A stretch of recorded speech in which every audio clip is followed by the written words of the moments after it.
Good evening, everyone, and welcome to the State Library. It's my very great pleasure to welcome you all here for this fabulous event in conversation with the 2021 Australian of the Year Award, Western Australian recipients.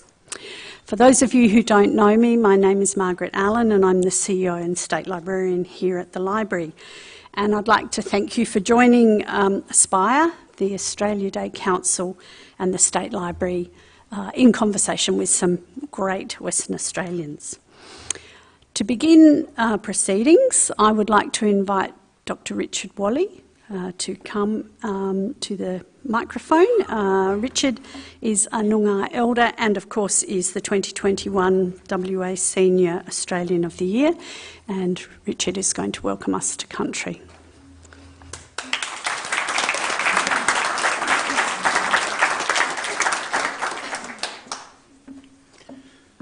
Ko Kerlak, ngala jep jenang nunok.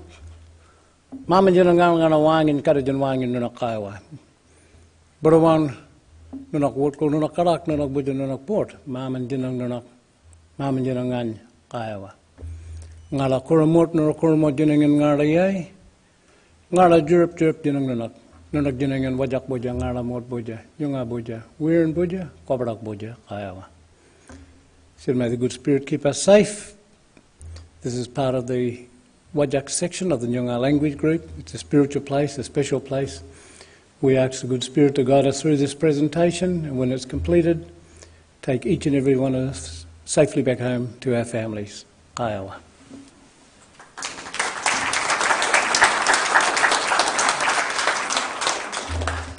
Thank you, Richard, and I would also like to acknowledge that we gather tonight and that the library is built on the lands of the Wajak people of the Noongar Nation, and pay my respects to elders past and present, and especially those that are with us today. So tonight we have a very special opportunity to hear from our state's inspiring award recipients about their lives, aspirations and experiences, and what hopes and dreams they hold for Western Australia and the nation. And the State Library is really delighted to host this conversation. So much of our collections and the material that we collect are about stories and people's stories. And tonight we're going to hear the stories of some really important people that are making a great contribution to Western Australia and our nation. The exhibition, which is outside in the exhibition area, is curated and toured by the National Museum of Australia and brings together objects and stories of the 8 state and territory award recipients, including our own Professor Helen Milroy, who's the Western Australia's 2021 State Australian of the Year recipient. It's a real mouthful, actually, when you're describing it, but we've added to the exhibition with the stories and objects of the Western Australian Award recipients. Thank you, Margaret, and the team here at the State Library for working with us to pull this together. Thank you so much. We are here this evening to celebrate and hear from our outstanding, inspiring Australians who have been doing some amazing things. We have WA's 2021 Young Australian of the Year, Grace Forrest, 2021 Local Hero, Rebecca Prince-Ruiz, 2021 Senior Australian of the Year, Dr. Richard Walley, and of course Professor Helen Milroy, 2021 Australian of the Year from Western Australia. Each of our recipients tonight are going to address us individually, share their story, a bit of their purpose, their vision. Very exciting. Following which we will have a panel session. So we will be sitting down here and we've got some questions that we're going to ask our panellists, but then we are going to open up to you in the audience. So please get those questions ready. Our first speaker this evening is 2021 WA's Young Australian of the Year, Grace Forrest. Now, Grace is the founding director of Walk Free. It's an international human rights organisation working to eradicate modern slavery. It's an international human rights organisation working to eradicate modern slavery. And modern slavery affects over 40 million people worldwide. Grace's passion and unwavering sense of purpose in support of the abolition is nothing short of inspirational. Ladies and gentlemen, please welcome Miss Grace Forrest.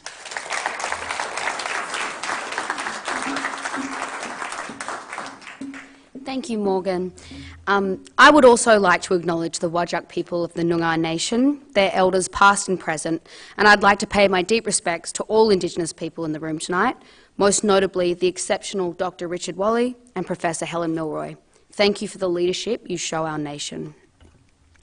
Being Young West Australian of the Year has been an honour and a privilege. It is also a privilege to be an Australian, free to mostly make our own choices in a country which claims to believe that everyone deserves a fair go. However, too many people around the world and here in Australia are not afforded their most basic human right, freedom. Right now, there are more people living in slavery than at any other time in human history. In fact, 1 in every 200 people on Earth is currently living in some form of modern slavery. There are 1 in every 130 women and girls on Earth living in modern slavery right now. Shockingly, these statistics are baseline estimates, as it can't yet take into consideration the horrific ramifications of COVID-19 for the world's most vulnerable people. This also just measures people living in slavery right now, and not the insidious ongoing ramifications of historical slavery, still being felt around the world and here in this country. Each year, Australia imports billions of dollars worth of goods at high risk of modern slavery. It could literally be as close as the shirt on your back, the seafood and chocolate at your local supermarket, the toys you buy your children, or the technology that we all rely on. Within our borders, we have agreed this kind of exploitation is unacceptable. We have laws and legislation in place to try and safeguard Australian working conditions. But if we truly value a fair go, we must now ensure that those protections extend to every person in our supply chains. After all, a country built on values for people here at the exploitation of people elsewhere is hardly a place that believes in a fair go. To our government, the Australian Modern Slavery Act was a step forward, but we now need to step up. We need to strengthen this legislation and work closely with our neighbours to implement safety mechanisms of their own. To Australian businesses, transparency is not even something to celebrate. It should be the baseline standard in the way we operate.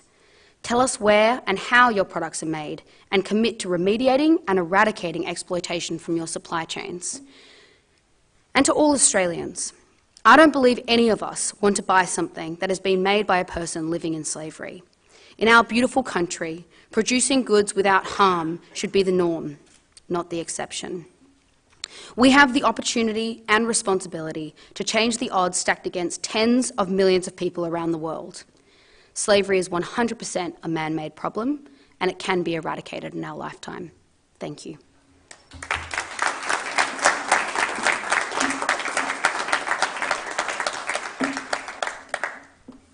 Thank you, Grace. I now invite Local Hero 2021, WA's 2021 Local Hero Rebecca Prince-Ruiz to the stage. For those of you who don't know Rebecca, Rebecca is the founder of Plastic Free July, one of the world's leading environmental movements empowering people to reduce single-use plastics. Rebecca is Executive Director of the not-for-profit Plastic Free Foundation, and she is on a mission to rid the world, to have a world without plastic waste. Ladies and gentlemen, Rebecca Prince-Ruiz.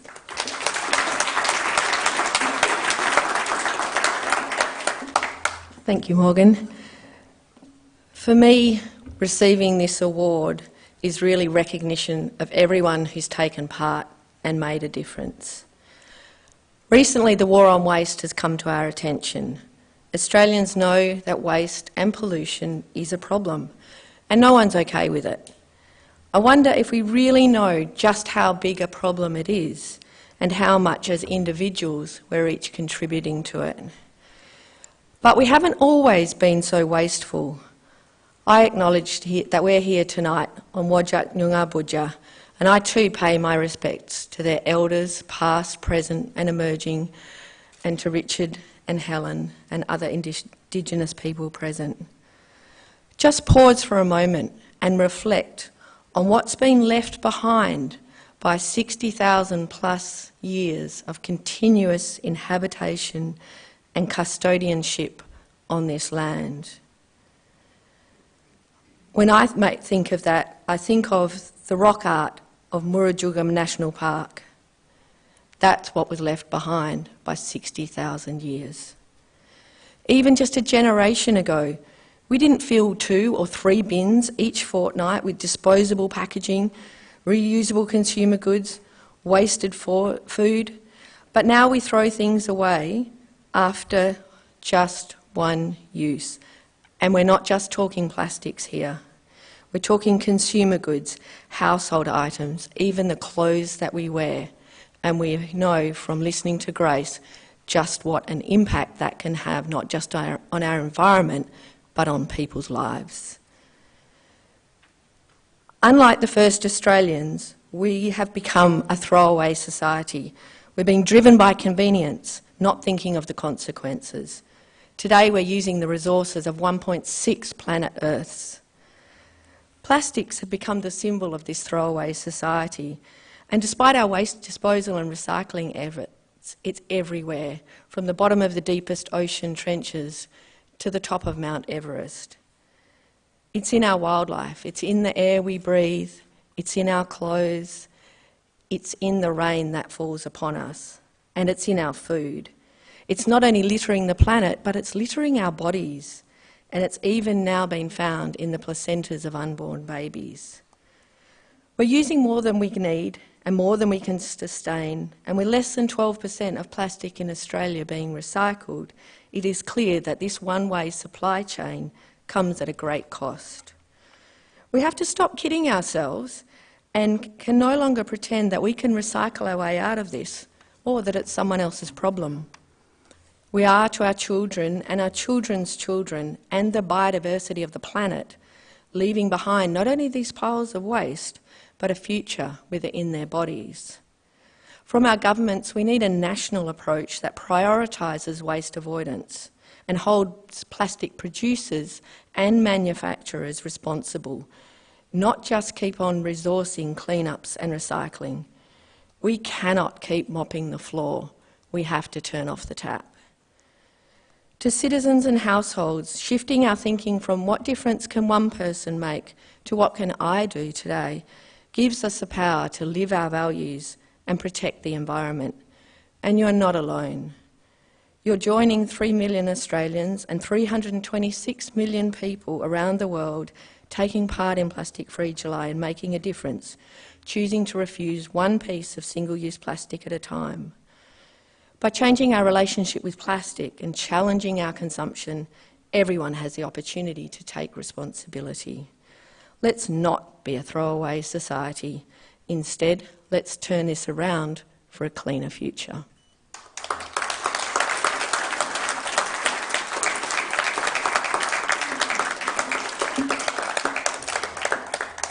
Thank you, Rebecca. It is true, from little things, big things grow. 346 million people? 326 million people around the world. Earlier this evening, and again earlier on stage up here, we were fortunate, all of us, privileged to have been welcomed to country by our next guest, WA's 2021 Senior Australian of the Year, Dr. Richard Walley, OAM. Uncle Richard, I now welcome you to speak once again. Thank you. Dr. Richard Walley is a Noongar elder, one of Australia's leading Aboriginal performers, musicians and writers, and a campaigner for Indigenous causes over his lifetime. Richard is responsible for the reintroduction of the modern-day Welcome to Country ritual, offered by Aboriginal and Torres Strait Islanders around Australia at the opening of meetings and events. Ladies and gentlemen, Richard Walley.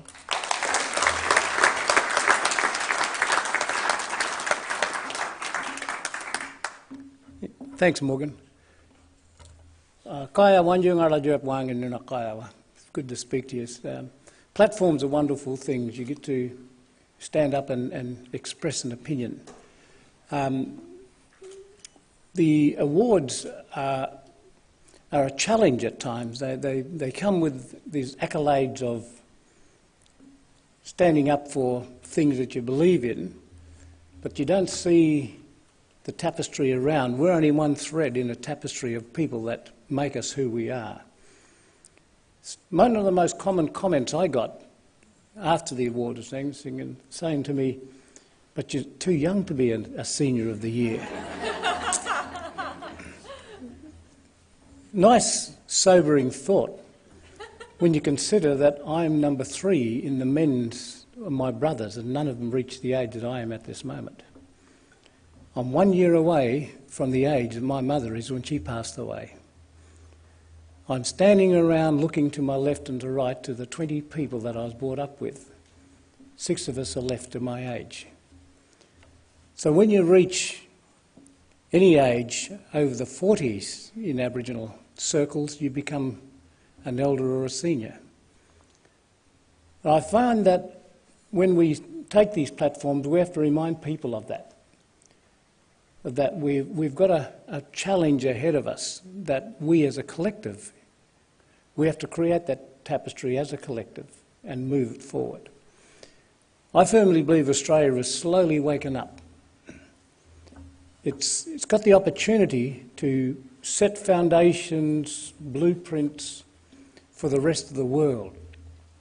Because right here, where we stand, where we sit, where we walk, where we sleep, is a place that's never had any organised warfare. You've had a place that had environmental, social, cultural, spiritual connect, that interweaved with everything. We did not have genres. We had the collective. We did not have the 10 Commandments. We had 2, right and wrong.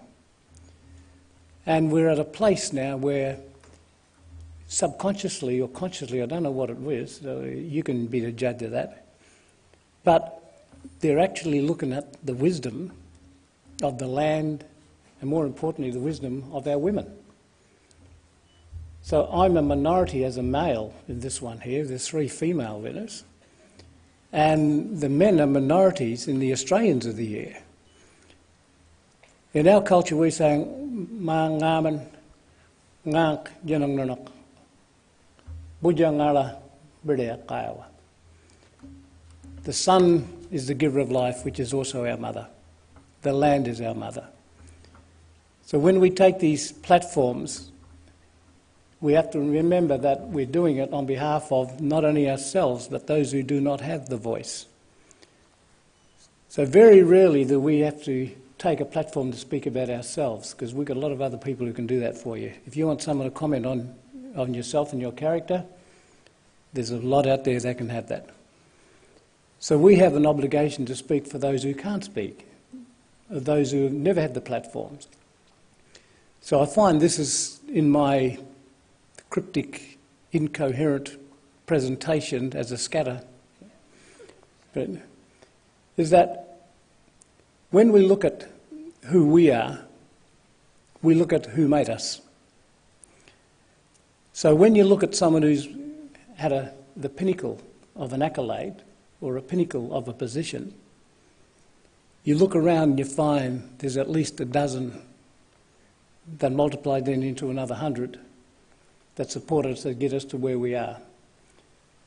And we should never forget who we are, where we come from, and our responsibilities in that tapestry, that we're only one thread. Collectively, we can make something that can hold together. Kaya Wanju.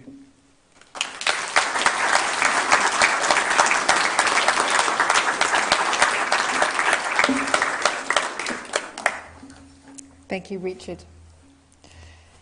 Our next inspiring Australian is WA's 2021 Australian of the Year, Professor Helen Milroy.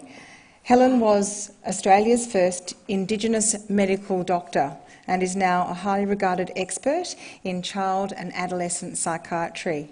For more than 25 years, Helen has been pioneering in research, education and training in Aboriginal and child mental health and recovery from grief and trauma. She has supported the Aboriginal and medical workforce in applying Indigenous knowledge and cultural models of care. Multi-talented Helen is also an an awarded children's book author and currently up for another award in her book writing. Welcome, Helen Milroy.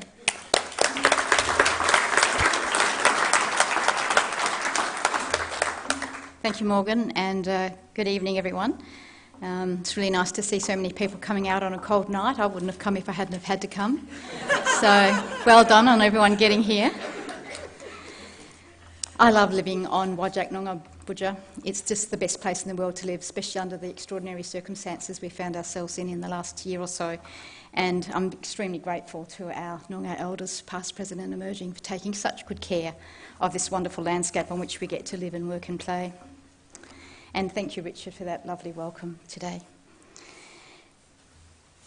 So I guess I'm only here today because of the great strengths and sacrifices of my ancestors and family, and I acknowledge their wisdom and support. In fact, looking at the display out there today and seeing my pendant that I put in, which is the crow necklace that's the totem of my grandmother, made me feel quite sad, because I have missed the pendant, because I used to carry it with me everywhere to remind me of her. So seeing it again, I'm really looking forward to the end of the year when I actually get it back. And I felt really bad that I sent her away, and so I feel really guilty that she's out there now. I've learnt so much from the many children, families and colleagues I have worked with and shared the heartbreaks and joys with along the way. I've always been incredibly passionate about children's mental health. Children are no more immune to mental health challenges than the rest of society, but I think we have failed to understand this and to recognise some of the adversities that our children face. We have not invested anywhere near enough in our children's well-being. Health, yes. Mental health, absolutely no. And especially for those children who experience multiple adversities. I believe that Australia's greatest hope for the future rests in the potential of all of our children. Our greatest achievement is bringing about their well-being throughout life. We must create the right circumstances where our children are protected, nurtured, yet free to dream dreams and achieve brilliance. So today, given that we're in the library, and the library's all about stories, I thought I would tell you a story that I wrote. It's the story of us. Dingo and Moon had been friends for as long as anyone could remember. They started off together, full of joy and hope, as a little pup and a new moon. In fact, we've got a full moon out there tonight, many years ago. Each phase of life brought different challenges. In the first phase, life was wonderful, and each night they would share stories and laugh together. But in the second phase, Dingo had been hunted almost to the point of extinction. At times, he had his ears cut off for a bounty of 5 shillings. For many years, Dingo could no longer sleep in his country. The stench of blood in the landscape kept him awake. He cried out to Moon, and Moon watched in despair. Moon tried to comfort Dingo and remain true to her word, to always bear witness to his story. In the third phase, things started to change. Dingo grew strong again, but was still scared about what might happen. He slept with one eye open, just in case. The world soon realised they needed Dingo, and he had a lot of knowledge and knew how to look after country. The Moon looked on with renewed hope. In the fourth phase, Dingo and Moon rejoiced once again. Although Dingo was very tired and very old, he was at peace. He knew his children would be safe and grow even older than he was, and perhaps older than some of our ancestors, Richard. He knew his grandchildren and great-grandchildren would remember the stories, proudly walk this land and be leaders among nations. Dingo had found his voice again and sang a beautiful love song to Moon, thanking Moon for always being at his side. Moon had grown full and bright and lit up the landscape with a golden glow surrounding Dingo. Dingo smiled and said to Moon, "Finally, I will sleep like a pup again tonight." He closed his eyes for the last time and fell into a deep sleep, dreaming of happy times. Moon smiled and watched over Dingo, just as she had done since the beginning of time. I guess I look forward to the day when we can all sleep well in our own country, so our children can dream their dreams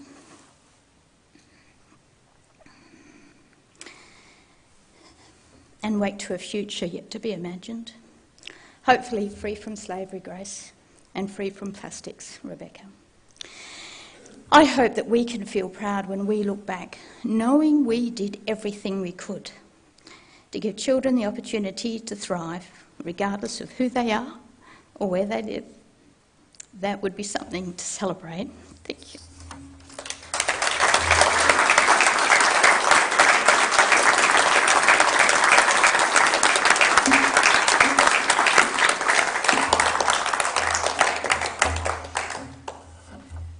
We're going to start unpicking some of these stories a little bit more, so I do hope you have your questions ready. I am going to invite all of our wonderful, wonderful recipients back up to the panel now, and if you wouldn't mind coming and taking a seat, we're going to start getting this deep dive underway. Okay. All right, can everyone hear me okay? Great. Now, this microphone we're going to pass around, and you guys are going to have to pass it around, okay? Because we haven't got more than one. So I'll put it in the middle, because I'm not sure who the first question's going to go to, because I haven't checked my notes. I'll kick it off. I'm going to give you guys time to warm up and get these questions ready. I've got a few here. And I am going to throw the first question to Rebecca. Okay. Get ready. So, Rebecca, it's Plastic Free July starting in a week's time. We see so much plastic everywhere in the world, and considering how much is out there, there's going to be so much more within our lifetime. Getting rid of it in our lifetime is a very ambitious goal. What actually keeps you going when you know that that problem is so vast? Is there a specific step-by-step process that you need to go through to stay on path and stay on track with that? So, what keeps me going are the people. What keeps me going are people that are making a difference. But what, just like going back to what Richard was saying about the tapestry, and I think it's really important to acknowledge this with the recognition that this platform and being the leader of this global movement brings, is that what enables me to keep going are the people around me. What enables me to keep going is my family and my board members, that are the mentors and advisors that I've had, and opportunities like this to take it up a level. But for me, what inspires me every day, because this is a problem that weighs really heavily, that my item in the exhibition is the plastic necklace with plastic that's been in and out of the stomach of 2 seabirds. But it's the stories of the people who are taking part. It's the stories of people that have made changes in their lives. And it's what I've seen over this journey for the last 11 years. It's when people are making changes in their own lives. And it's not a few people doing everything, it's lots of people making small changes. And when we do that at the same time, I've seen businesses responding and governments introducing policies. We have a state with a plastic bag ban. We have a state with a container deposit scheme and a commitment to phase out single-use plastics. Talking to other organisations around the world at the moment, they're quite envious of us being in that position. So I think it's the people that give me hope. In a couple of days' time, the campaign for 2021 is going to start, Plastic Free July. You were named WA's Australian of the Year local hero in November last year, so you've had a good sort of 6-7 months to get a bit of attention. Have you found a new groundswell this year, and do you think you're going to get over the $400 million mark as a result? Well, $400 million would take that. Yeah, look, I mean, we don't actually set a goal each year of how many people we want to get to participate. It's about the impact, it's about making a difference. But, we see this groundswell of change every year of more and more people taking part. When I was at Chevron out at Wheatstone last week, and we were having a conversation about phasing out single-use plastics. Oh, I think that one's dead battery.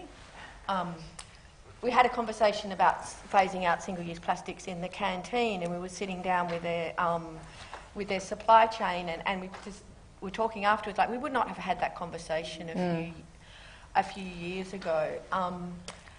Thank you. Lovely. Okay. Good voice projecting. it's a bit rusty at the moment, so it's my July voice. Yeah. And yeah, I mean, I have seen it change, and one of the things that I've really seen change is the wisdom of the kids. I've been speaking with a lot of school children lately, and they are so across this problem. They're so aware of it. They're so indignant about injustices, and I've noticed a real shift in their demanding of adults and of government to take action.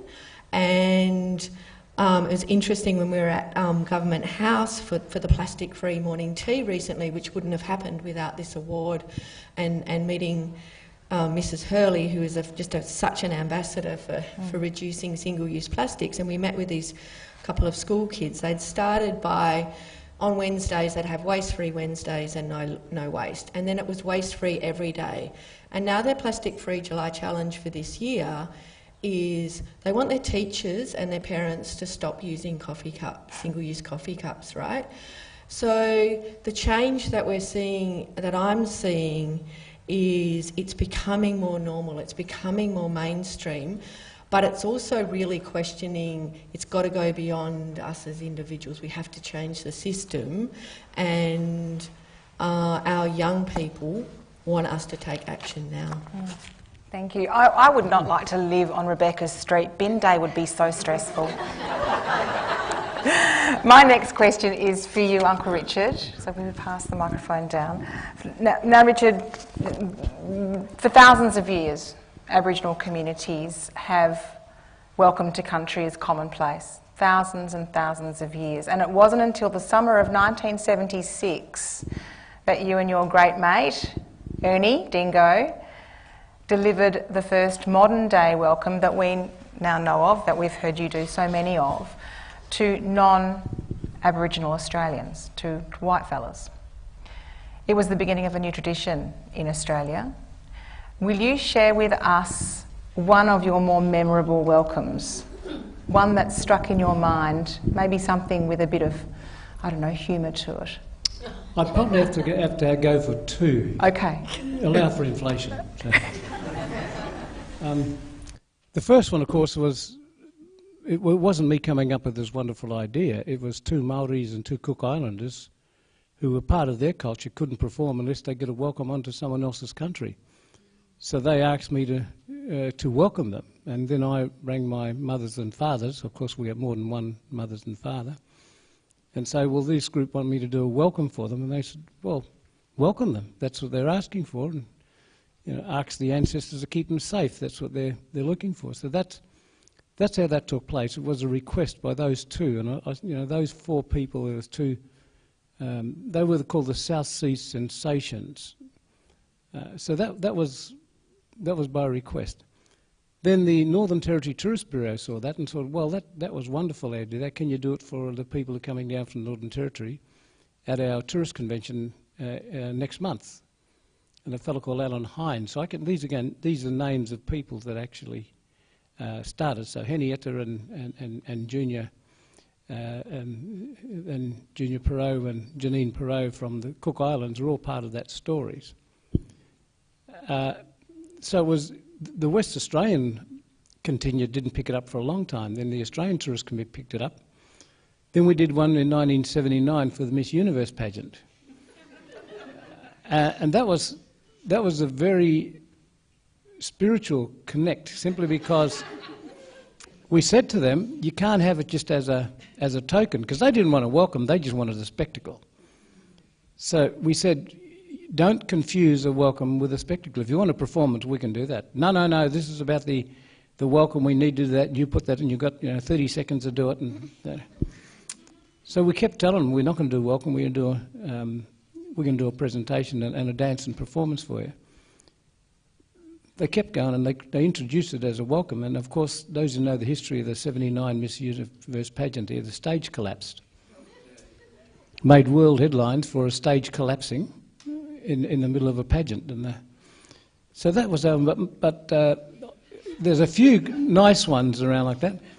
But the one that I hold dear, which on behalf of not myself but the rest of our people, is the Choggum welcome.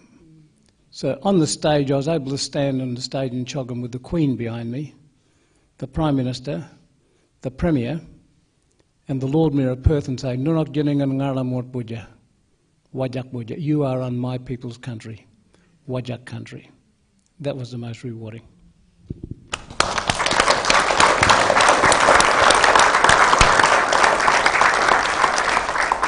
Wise words from a very wise man, and we've got lots more to hear from you, I'm sure. Get those questions coming, people.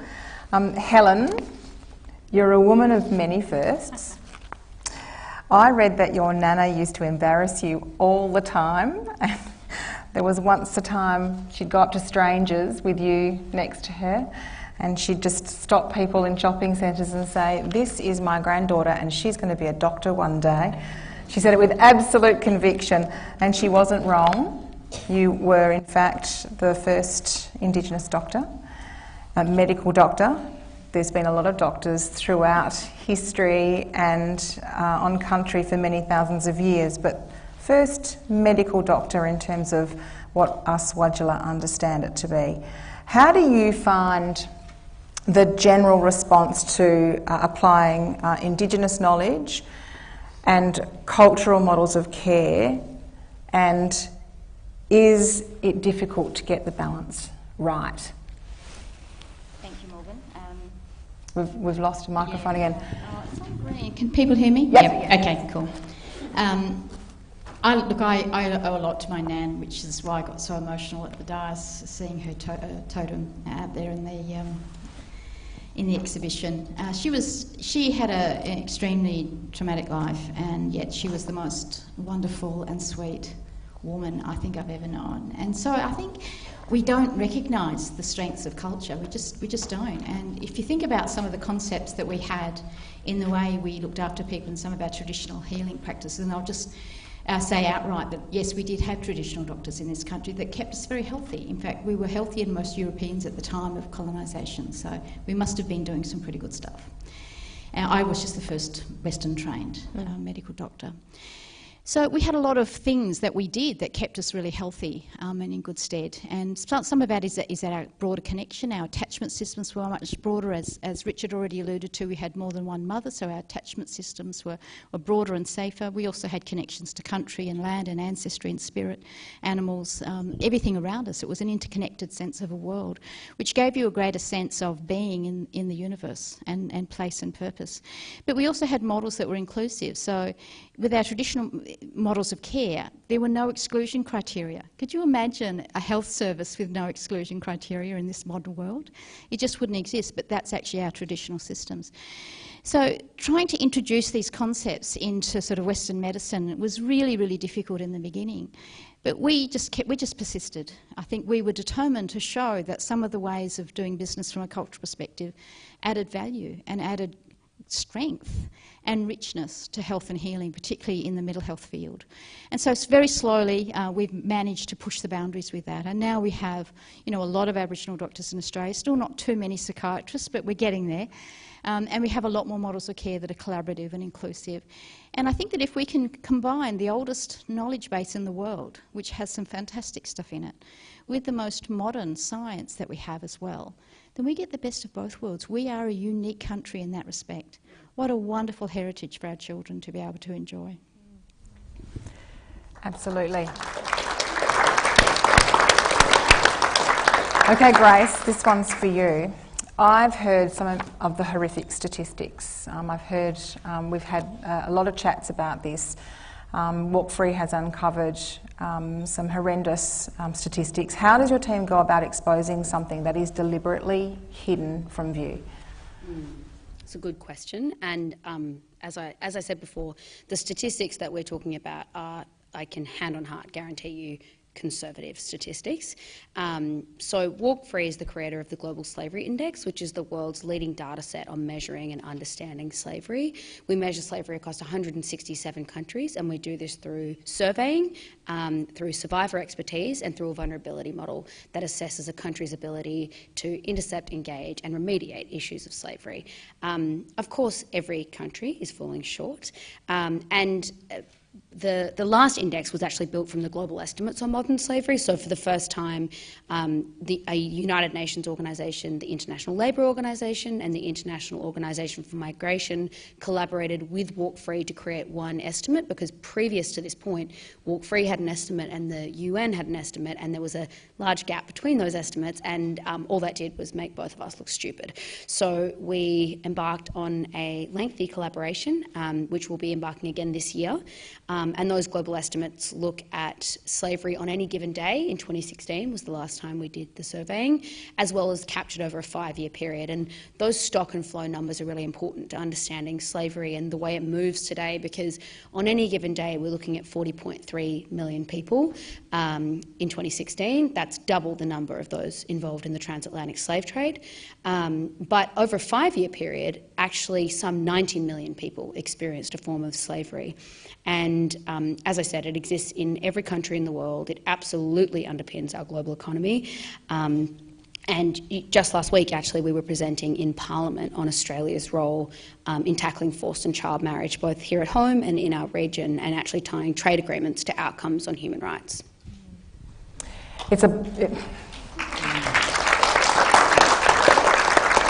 It is a massive body of work. You're a fairly young person, but you have a goal that you're going to get rid of modern-day slavery in your lifetime. It's a similar question to you, I guess. How do what are your step-by-step sort of daily mantras to keep going, to know that you're going to get there, or to at least keep that vision well and truly lit? Tell us about that stuff. Well, I think, as I said, slavery is a man-made problem. I think these are not intractable problems. If we can put people on the moon, we can definitely end slavery. It's just about how much will you want to put behind it, and to be frank, it's about how much value you want to put behind people. So I think that Rebecca, I absolutely loved, I loved everyone's talk tonight, but I love the comment that you made about convenience, because we talk about our system being broken and we have to fix this broken system, but our system isn't broken. It was very meticulously built this way. It was built for convenience at the cost of people, for convenience at the cost of our natural environment, convenience at the cost of our First Nations people, knowledge, cultures, and of course, systems, however, are man-made systems. They can be reimagined, they can absolutely be recreated and redirected, and they will and are being redirected by a new generation of people. It's just whether or not people want to be on the right side of that. It can happen to you or it can happen with you. So I absolutely believe this change is possible, and I'm one piece of a large tapestry of looking to accelerate something that is a man-made problem in our lifetime. Absolutely. Okay.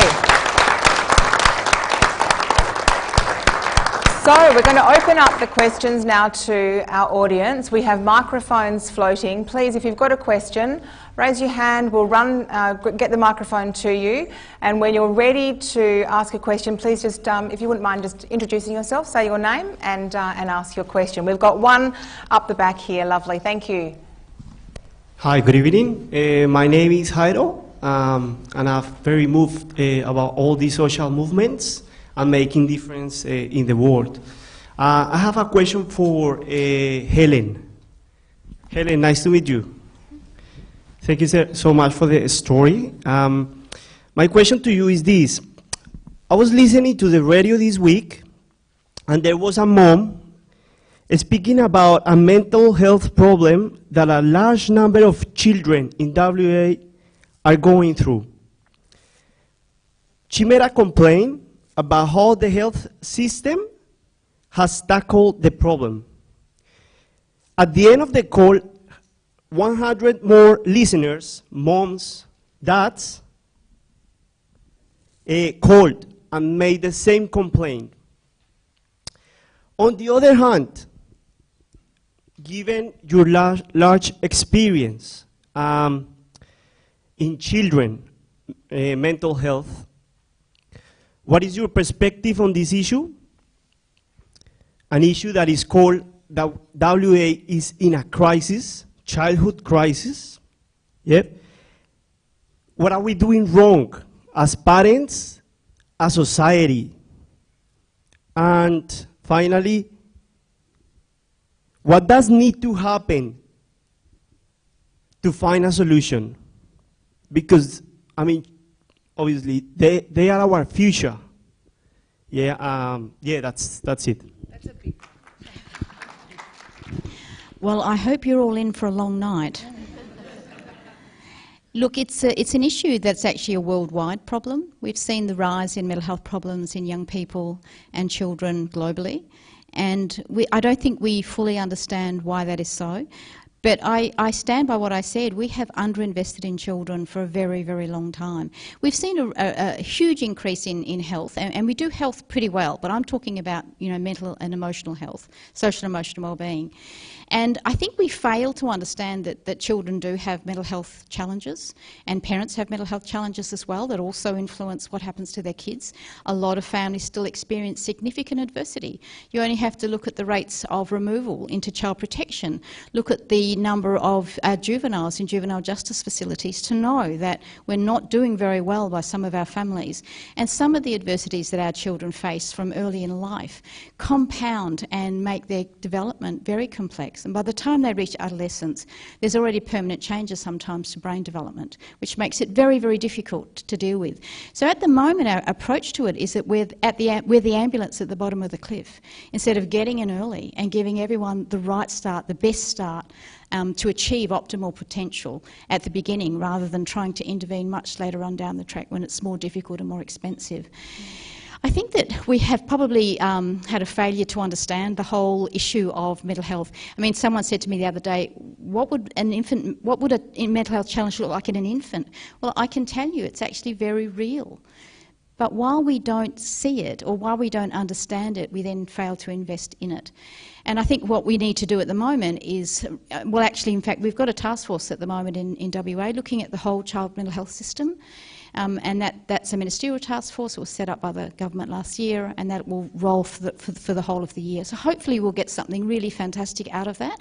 But what we need is a sustainable system that's going to actually meet the demand going into the future. And at the moment we're failing to meet demand in a very, very big way. Yeah. And that's a very disturbing place for our families to be in. In terms of parents, what you can do as parents, I think you get the best information that you can and seek help when you're concerned. And even if you are struggling to find services, keep looking and keep asking. And hopefully you will find help at some point in time. I'm hoping it'll come sooner than waiting for a long time for the services to be developed. But we certainly are working very, very hard at the moment to redress all of the issues that have been identified. But unfortunately, when you're dealing with over a decade of it being ignored, it's hard to sort of create a solution that's going to be a very quick fix. I think the other issue that we need to look at in terms of mental health for our children, there's no band-aid, there's no quick fix here. It's not like if you break your leg, you have it fixed up and in 6 months it's all better. That doesn't happen in mental health. We've got to look at the developmental context. Get children to adulthood well. That's the aim. No more band-aid, short-term, little bits of treatment here and there. Let's do it really, really well. And we have the knowledge and we have the wealth. Let's have the will. Get children to adulthood well. We have another question up the back here. Thank you. It's been a very nice, the topics. I have a question for everybody on the panel. Just one small question to combine. I heard about slavery. I heard about the material aspects of control, and I heard about the selflessness and subconscious, and which Richard was going but didn't go into the depth. And I heard from Helen about the mental well-being and all that. I think what I see is as a human being, irrespective whether we are a child or we are an adult. This is only how we identify ourselves as body-mind, which means psychological and physiological. That's what we limit ourselves to who we are. And I think that's the very core of the issue and then we are focusing on how to fix. My question here is, each individual has an internal conflict within each one of us between mind and us. So the thing here is, there is a devil and there's a divine inside us. And until we know who we are as a human being, which is I see as an awareness, as a consciousness, not body-mind. We are the energy and we are all one. So we are already just one. All what we think we are is we are not. So all this divide which we are seeing ourselves and trying to control is meaningless, because we are already one. Where is the knowledge which all of you have shared to get to the root in our education system, to let every human being know what it is being human, what we are? And I only see is this universal consciousness, which is what we are within this body, which is no different, and that is what we are. So why we are just focusing on religious, cultural divide and worry, fear, anger, control? Because we are all from this source. All this is what we are thinking we are not. Who wants to have a crack at that one? Thank you for your question. It's very philosophical. The challenge, I think the challenge goes beyond us. If we just think about us as people and our collective, we've already lost the challenge. If we don't have the animals and the plants there beforehand, we don't have the place in there, we've already lost. Because the animals and plants can do without us, we can't do without them. We can debate on different opinions, we can debate on different religions, we can debate on many different things, but if it wasn't for that one sun, we would not be here. If it wasn't for the plants, the animals would not eat. We're third in line. So I think too many times we get caught up with our issues. Then our issues not collecting in or linking in with the other two. And if you want to have a look at a modern take on that, you are what you eat. Simple as that. And we do have different opinions, and I firmly believe that the respect that we have as a culture is respecting other people's opinions. You can have yours, and if someone else doesn't agree with you, have the respect to say, well, I don't agree with you, but I respect your opinion. Do you want to have an answer? I completely echo Richard's point on that. I think our interconnectivity to our planet and all living creatures, and certainly to all other people living on this planet, is paramount. And I fundamentally believe that we move forward together or not at all. We don't progress as a civilization on the backs of other people's exploitation. We just all sit in that together. But I love the connection to planet peace, and I'd just add to that that just the one insect, just the bee, is responsible for 76% of all fruits and flowers and vegetables that we eat as people. It's just one humble insect, and we cannot survive without it, and that's just one piece. And I think that the human experience is actually fundamentally fragile, and it will continue to get more fragile and unsteady, and our existence on Earth will become more and more tentative if we don't listen to what is being said to us over and over, what has been said for thousands of years, about our responsibility to each other and to our Earth.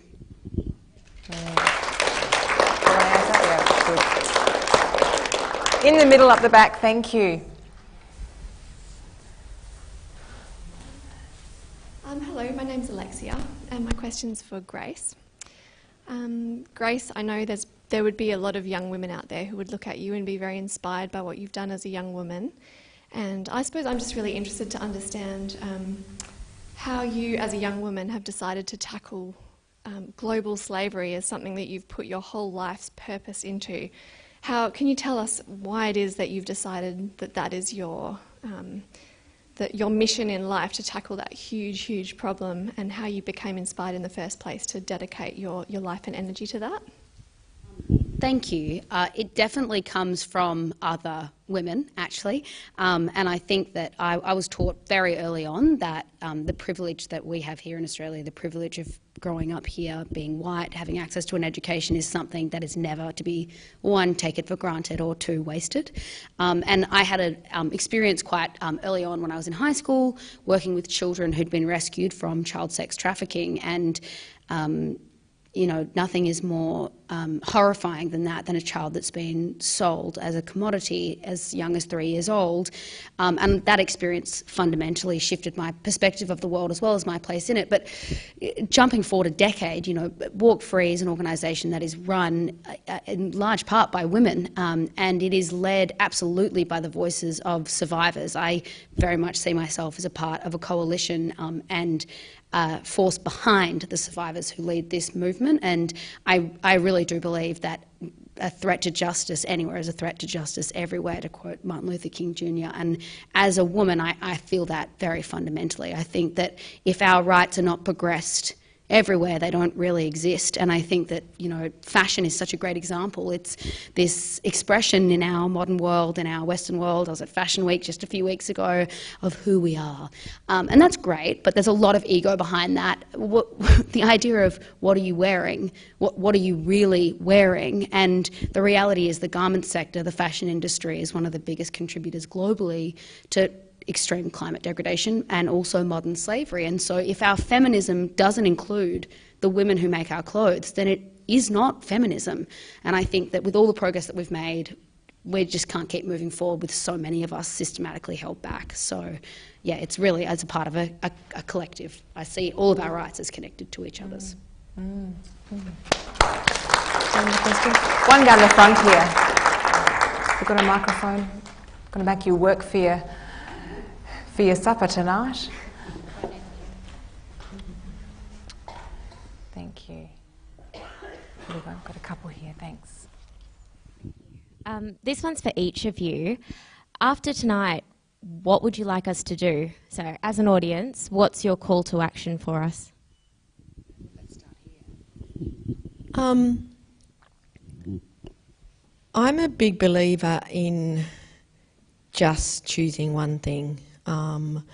I think, you know, there's such a breadth and a depth and a richness of the issues that are being tackled here. I think that I think that we have a responsibility to inform ourselves. I've certainly learnt so much through my experience in this role, but my advice is to do one thing and to take action. We can get very concerned and very passionate and very frustrated about and angry about all of the injustices that are going on in this planet.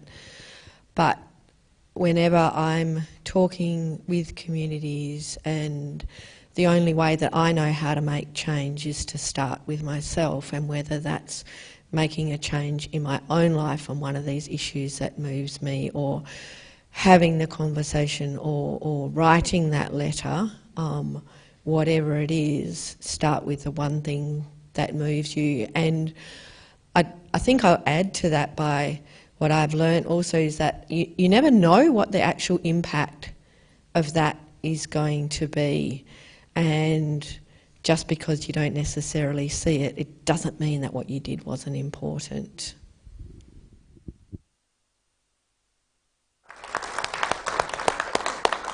I agree with Rebecca.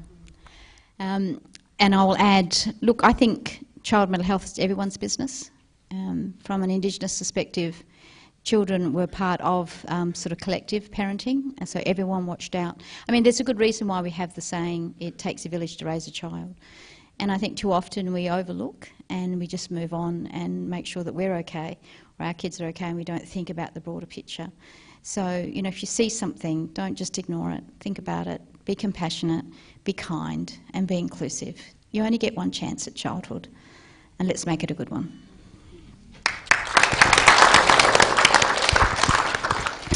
I'd just very much echo Rebecca's point. I think the quickest way any of us give up our power is not by not knowing how much of it we have. And of course, it's not the individual's job to fix the problems created by multinational corporations, but I can guarantee you, having been in this space for 10 years, that they will not move unless they know we care. So we need to show them that we care in the way we spend our money, and even just the way we use our voice and ask questions. It really, really does make a difference. I've seen a massive difference happen in this country. We need to see a global shift. So using your voice, putting your money behind businesses and brands that are actually doing something to not harm people and planet. Don't buy into ethical, conscious, sustainable, blah, blah, blah, blah. It's all just greenwashing. We just want to go to no harm. Please just don't harm another person, and it's still very much the exception. So don't think your voice doesn't matter, because it absolutely is the only thing that does.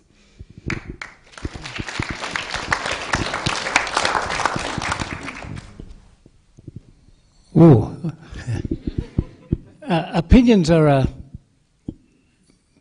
challenging things. A lot of people need opinions to reinforce what they already know what's right. Others need opinions to reinforce what they know is wrong, but they're going to do it anyway. I think the answer to your question is not what we'd like you to do, is what you want to do yourself, and who you can ask for opinions as tools to take you down that pathway.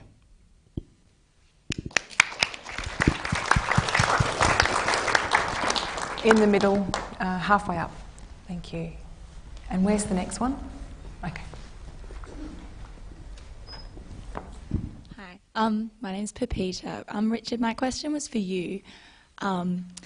You spoke, I guess, about what a fantastic platform this has been, and I've seen, Rebecca's actually my mum, so I've seen firsthand some of the opportunities it's provided of the awards. But I guess I was just wondering, given your heritage and what you stand for, whether there was, at any point, whether you had to reconsider the award, or what it meant to you, given its very title as the Australia Day Awards, and the issues and the discussions we're currently having in our country surrounding that. I pay tribute to the committee. They knew exactly before the awards were judged that I'm a firm believer in Australia Day, but not the date. I firmly believe that the date is very divisive. I believe the coming together as a nation and nationhood is completely different, because there's stages to becoming a nation, and in Australia there's 3 stages. Colonisation. From colonisation became statehood. Statehood came together to make a nation. So if you're elevating yourself as a collective and linking together as a collective, why would you go back to your weakest point and celebrate your weakest point as reflecting your strongest point, which is the collective? That's just my personal opinion, and I don't espouse it to anyone else. I feel that we have to speak that truth. It's about that truism. And once you speak your truth, sometimes it's not popular, but you have to stand by it. And when you get these awards, forget about the accolades. They last 30 seconds or so, but you become a target. Then everyone else has got an opinion about your opinion. That's where you become challenged. And so what I'm really standing for is, as my first statement, those people who did not know my friends and my family that I grew up with have no right to challenge what I feel and I say, unless they stood with me in that area. It's too easy for someone to have an uneducated or uninformed opinion. Dig down and find out where that comes from. So I find that every person on this planet has a right to be here. But you get no more right than someone else. That's as simple as that. And also, if you put the plants and animals in that line, they have a right to be here as well. We are the last comers. The last comers are the most destructive, whether it's people, plant or animal. You always find the last comers never go quietly. They never listen. They barge in and they have an opinion and force their conditioned ways. So big challenge to a lot of people is nothing wrong being conditioned, but learn to decondition yourself then start from an open mind and opinion, then recondition yourself after that.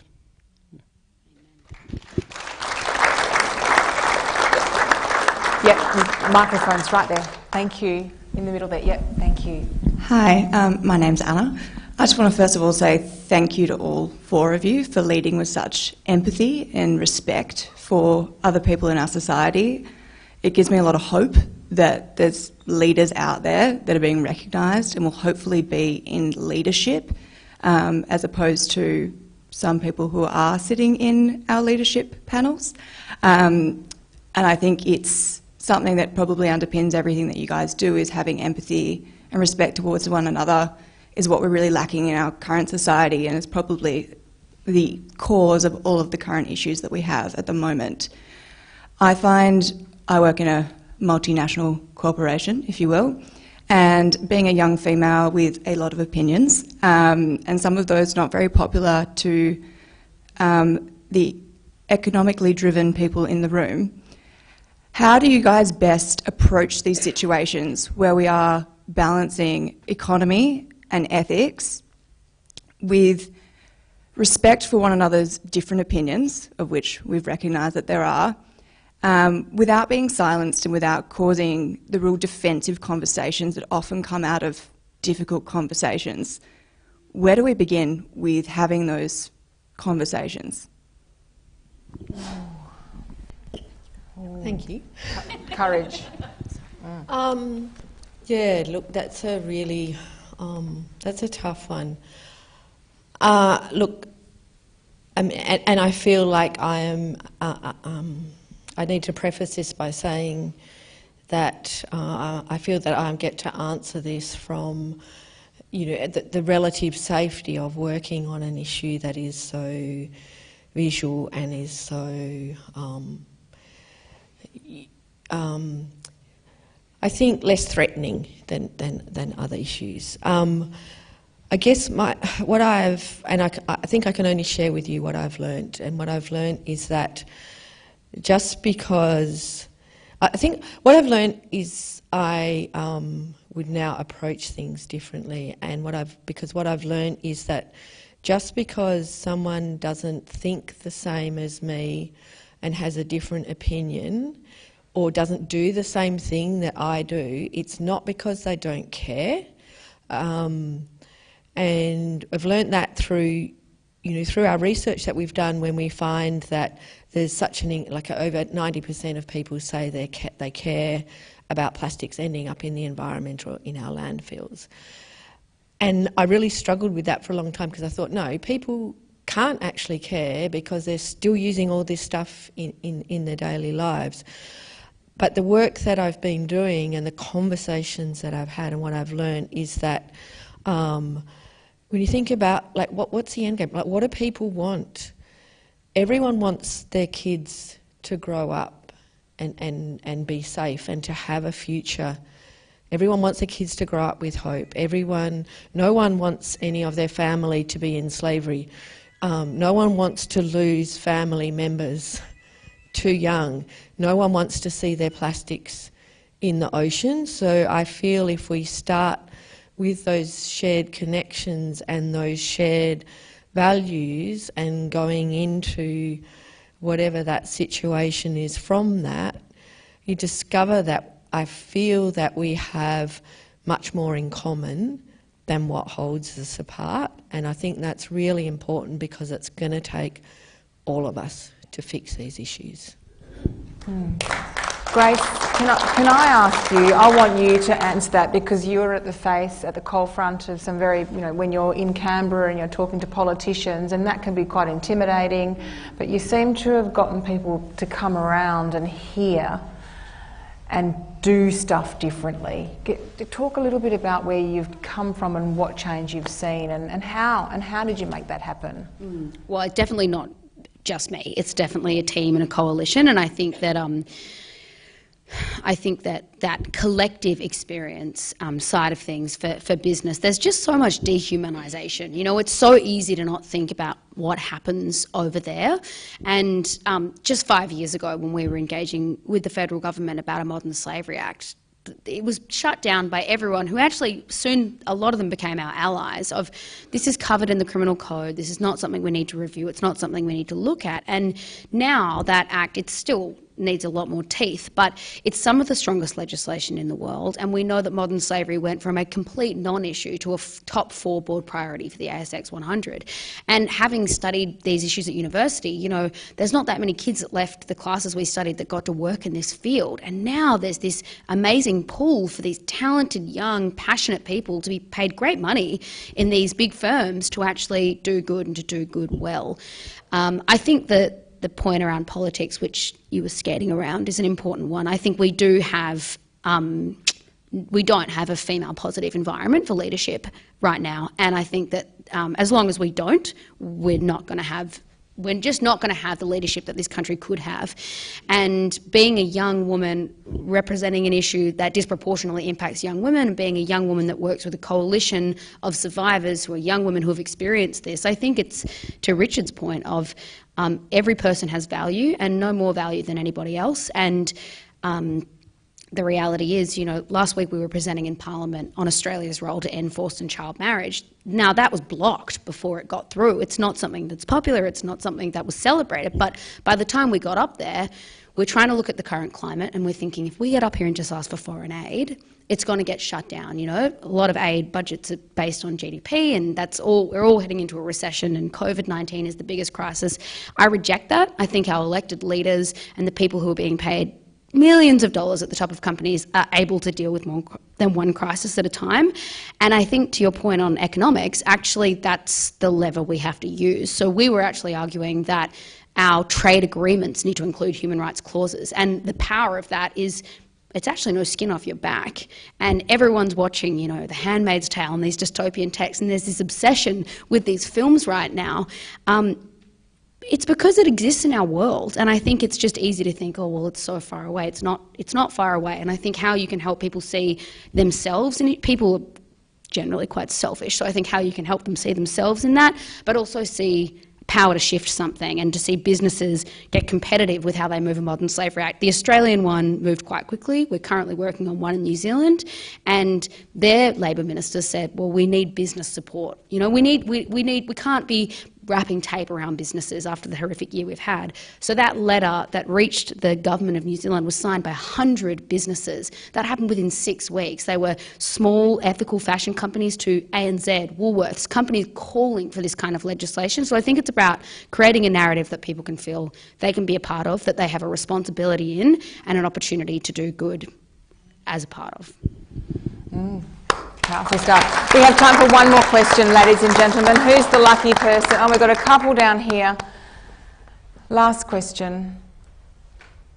Thank you. This question specifically for Helen. I'm speaking as a 15-year-old in the audience.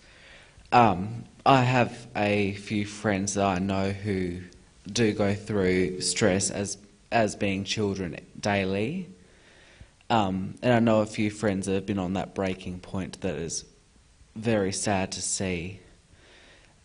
My biggest question would probably have to be, if you could say one thing to someone who, like one child who really needed to hear something, it doesn't have to be even specific to what they're dealing with, what would that be? That's a really big question, but thank you for asking that. I think that my approach is that we need to make sure that children feel valued, that they have a place and they have a purpose. And if I think about it from an Indigenous perspective, from an Aboriginal perspective, you're irreplaceable. You're absolutely irreplaceable. No one can take your place in this world, which means you have absolute value. And I think that we don't hear those sorts of positive messages enough. That's probably what I'd start with. I think the other thing is that children are also really unique. And wouldn't it be awful if we were all the same? Wouldn't that just be a terrible, terrible world to live in? In fact, I remember a kid once said to me, well, if we were all the same, we'd all go to the beach at the same time and there'd be no room left on the sand. which I thought was very good thinking. So I think we have to celebrate our similarities, and I think we have a lot of common goals, but we also have to celebrate our uniqueness, because that's what gives us the joy and the spice in life. What a beautiful place to end. So thank you for that question. And ladies and gentlemen, thanks again to our panel for making the time to be with us tonight. As I said, getting you all in the room at the same time, particularly on this chilly night. It has been a challenge, but we are all very privileged to have you. One nomination, ladies and gentlemen, is all it takes. These folks would not be sitting here tonight. We would not have heard their stories if a person decided to not nominate them. They were all nominated for an Australian of the Year awards, and we got to hear their stories today as a result of it. So I do recommend, ladies and gentlemen, that you start thinking about those people around you. Look at the inspiring people that you are influenced by who are doing great work, and nominate them for either an Australian of the Year, Senior Australian of the Year, Young Australian of the Year, or a Local Hero Award. You want to know what makes an Australian of the Year? Just look around. It's people who show courage, sacrifice, and kindness. Now is the time to reflect on your community and whom you admire. Now is the time to respect. by nominating and acknowledging them.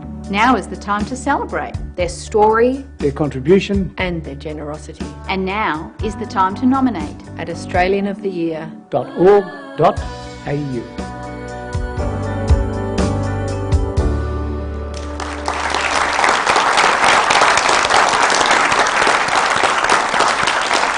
So nominations are now open, people.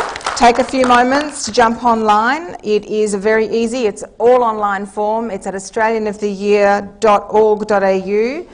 In closing this evening, I want to thank you all again for making the time to come out and be with us tonight. I also would like to again thank with so much of my heart the backing and the support we get from our good friends at Chevron Australia, our National Diversity and Inclusion Partner, for helping bring these events together, and also to the magnificent team at the State Library. Thank you for all your support in hosting us here tonight. Thank you for coming along.